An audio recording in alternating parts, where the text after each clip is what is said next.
This is the video that goes with 5-6 related rates. Second example about air being pumped into a balloon. And if you're using that template, you want to keep in mind that those are suggestions. You don't always have every single part of that filled in. So as I go through some of those same steps, we always want to keep in mind that any word problem that you do needs to be in the same kind of units that they're trying to relate.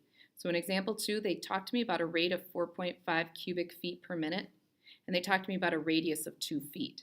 Since those are in matching length units, I can carry on. I just want to be sure of that in any problem I do so that I do any converting that needs to be done beforehand. Once things are a rate, you don't want to be trying to convert because you're trying to convert rates instead of lengths.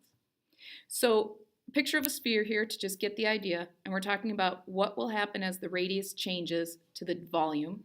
Both will change at different rates of changes. So what are they asking me to find? They're asking me to find the rate of change of radius.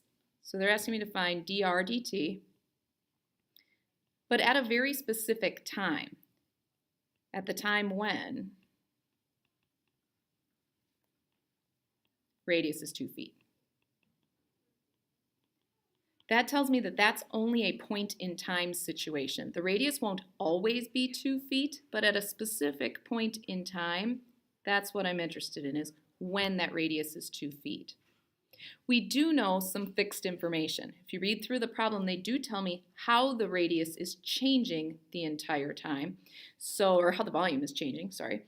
So they do tell me that the change in volume over time, which will be a constant, they're adding, so positive 4.5 cubic feet of air per minute.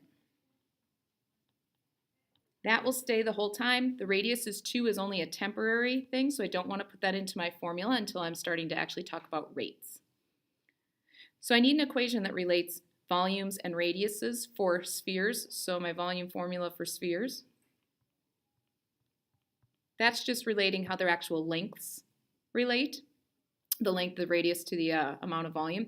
But now we want to look at the rate of change of volume, again with respect to time. All of your derivatives will be that for related rates. And then we'll need a dr dt because we're taking the derivative of r with respect to t as well. That sets me up that for any part of this situation, I could find the change in volume compared to the change in radius. Now I actually want to put in those specific details for the situation I'm interested in. I know the dv dt at all times is 4.5 cubic feet per minute.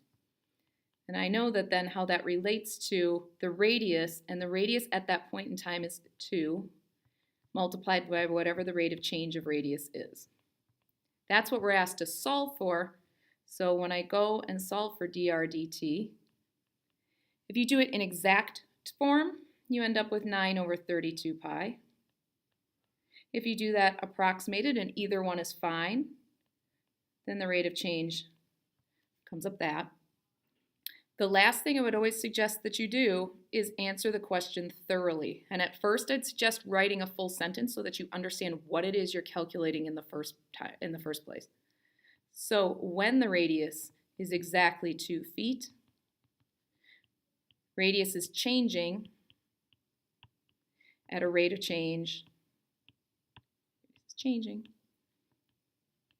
at 0.090 feet per minute.